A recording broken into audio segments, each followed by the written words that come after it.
Salut tout le monde, on va faire rapidement cette semaine. Pour mon prochain vidéo, on va faire de la soudure.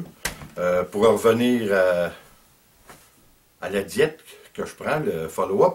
Alors c'est ça, la diète, ça a bien été malgré le fait que je vous avais expliqué dans la dernière semaine. Il me restait encore beaucoup de choses avec du sucre dedans et du sel. Alors je ne suis pas une personne qui aime ça bien jeter du manger, spécialement du manger. Alors on étire ça. Fait que pour la première semaine, c'est pas si mal, j'ai perdu 3 livres. 3 livres. Pour vous rafraîchir la mémoire, ce qu'on voyait à Dr. Oz, c'est Garcinia Cambogia. On prend 1 à 2 comprimés avant chaque repas. Et puis pour diminuer le goût du sucre, chromium, le matin se levant à jeun. Alors c'est ça. On va voir ce que ça donne dans les prochaines semaines. Je pense que ça va être plus concluant parce que je vais couper complètement le sucre, ce que j'ai déjà commencé d'ailleurs. J'ai même donné à mon garçon tout ce qui nous restait pour les desserts passablement sucrés, là, avec du caramel. On va voir ce que ça donne. Fait que c'est ça. Là, on va passer à la soudure, comme je vous avais promis. On va voir quelques techniques de soudure rapidement. Et puis après, reste à l'écoute parce qu'on va voir une recette qui est incroyable. C'est du poulet au coriandre qui a été adoré par mes enfants et par tout le monde. Une recette rapide, super bonne. Fait que reste à l'écoute, on passe à la soudure, puis après on s'en va à la bouffe. Ciao! Ok, j'ai décidé de parler de la recette, de faire la recette tout de suite en deuxième, plutôt qu'à la fin comme je fais à l'habitude. Alors, le poulet au coriandre, c'est simple. On prend des cuisses de poulet, on les coupe en deux, on se départit de la peau. On fait revenir ça dans une poêle électrique, de préférence, sinon une grosse poêle avec un couvert. On fait revenir ça vraiment légèrement, là, juste pour les brunir comme il faut de chaque côté. On a des oignons, des échalotes, sel, poivre, et puis le coriandre. Le coriandre que je prends du coriandre sec, ça donne un goût plus fort que le coriandre frais. Mais ça, c'est votre choix, là. Si vous préférez le coriandre frais, c'est bon. Là. Fait qu'on y va pour les ingrédients, on y va pour rôtir ça vite fait. Et c'est go!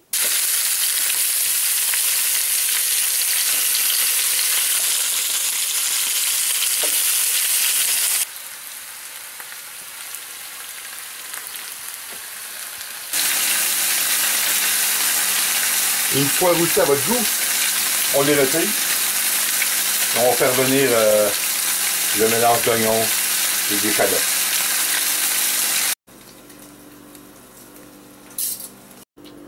OK, après vous prenez vos ingrédients, tout mis ensemble.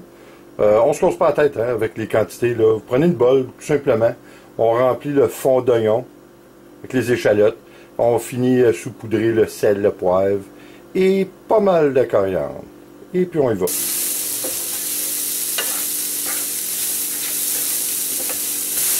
Une fois que vous avez fait revenir légèrement, disons une fois que vos oignons commencent à être transparents, c'est le temps de remettre votre poulet.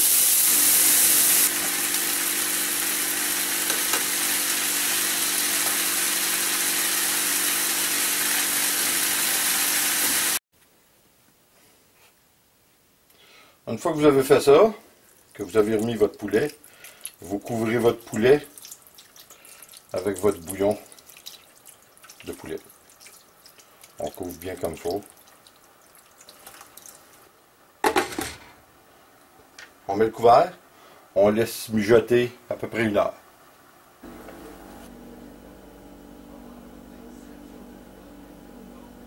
Alors voici pour la recette de la semaine. C'est terminé, vous allez voir, c'est super bon comme recette. C'est une recette que j'ai depuis une vingtaine d'années, sinon plus. C'est mon mentor côté bouffe et du nom de Jeff Smith, aujourd'hui il est décédé. Il y avait l'émission de Frugal Gourmet, une émission que j'écoutais religieusement, que j'ai adaptée à mes goûts, que vous pouvez faire aussi. Il n'y a pas une recette que tout est écrit dans le ciel, là. On peut changer ça selon nos goûts. C'est pour ça que mes quantités sont tout le temps très aléatoires. Alors, on met ce qu'on aime. Voilà tout. Alors, c'est ça, on passe à soudure. Ok, c'est le temps de souder. Il ne fait pas encore chaud. Petite température de merde. Fait que c'est ça. C'est le temps de souder, mais avant de souder, il faut que je débite mon matériel. Comme je vous ai dit, c'est le matériel que je vais couper, c'est pour ma nouvelle ligne de barbecue, que vous allez voir direct là.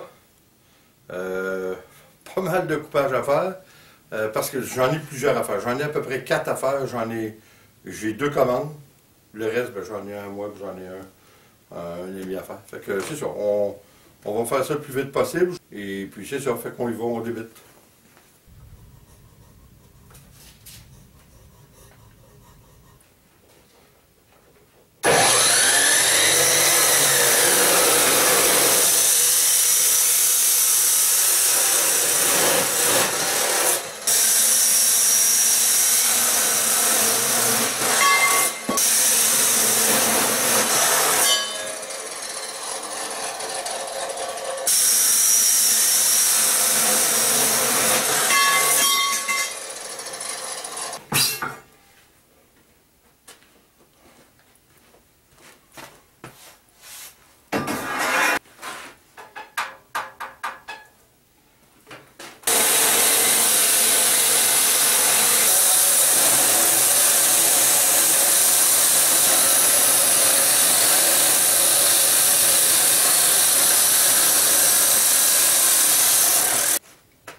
OK. Jusqu'ici, ce qu'on a fait, c'est j'ai débité le matériel que j'ai besoin pour faire un barbecue.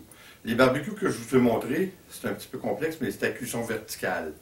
Cuisson verticale qui est très populaire en Europe. C'est probablement plus ça de toute façon que du conventionnel comme on est ici. C'est des 3 dans 1. Alors c'est barbecue fumoir, méchoui ou au briquet de charbon de bois. Ils peuvent même être adaptés avec le propane en fin de compte. La différence, ce qui les différencie des autres, c'est que on met le bois à cuisson verticale, c'est parce que c'est une boîte à feu. On met le bois en arrière de notre place de cuisson, ce qui fait en sorte, c'est vertical, ce qui fait en sorte que la fumée ne touche pas nos viandes. Paraîtrait-il que c'est mieux pour la santé. Intéressant de ce nouveau modèle, c'est un modèle qui est très versatile. On peut l'emmener en voiture, il est assez petit, il est assez compact. Puis tout à la fois, ce qui est intéressant, c'est que vous pouvez faire servir jusqu'à 40 personnes si vous faites au méchoui avec de la longe de porc. Parce que vous pouvez mettre jusqu'à 2 moteurs.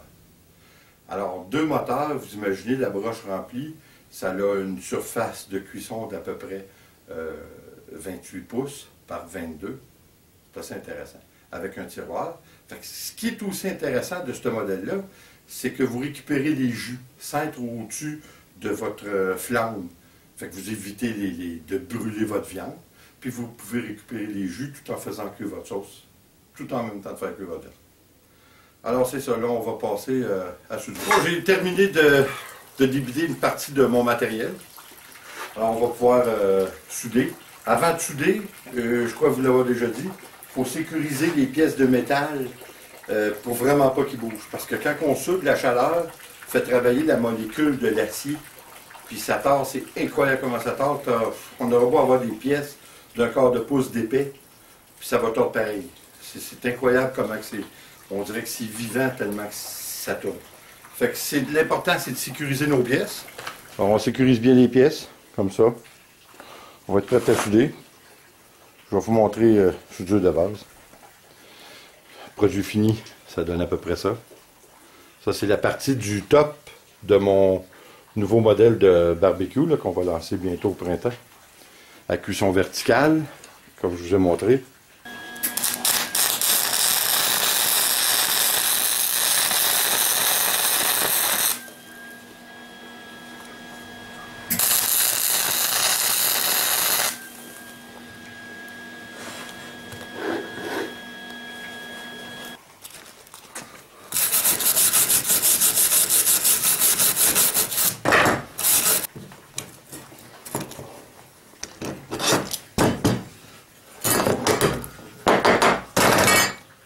J'ai vu des gants comme ça.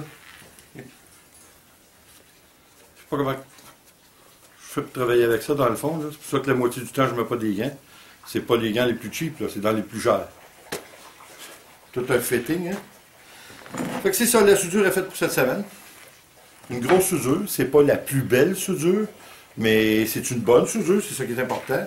Pour la finition, côté esthétique, c'est pas bien grave parce que c'est une pièce que je mettrais en dessous du barbecue, fait qu'elle ne serait pas à vue. Je l'arrangerais quand même pour enlever les livres. les petits motons. Fait que c'est ça.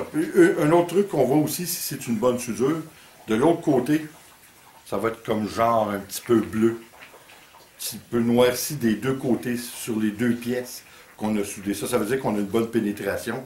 Puis, impossible de briser ça. Ça fait partie de un tout. Alors, c'est ça. Pour cette semaine, je vous laisse là-dessus. C'était pas grand-chose. Moi, je vais continuer. Fait que j'espère que vous allez vous porter bien. On se fait plaisir de vous voir la semaine prochaine. Et puis, comme d'habitude, s'il vous plaît, abonnez-vous, like. Ciao! On blueberry, on blueberry, where I found you, the moon stood still. On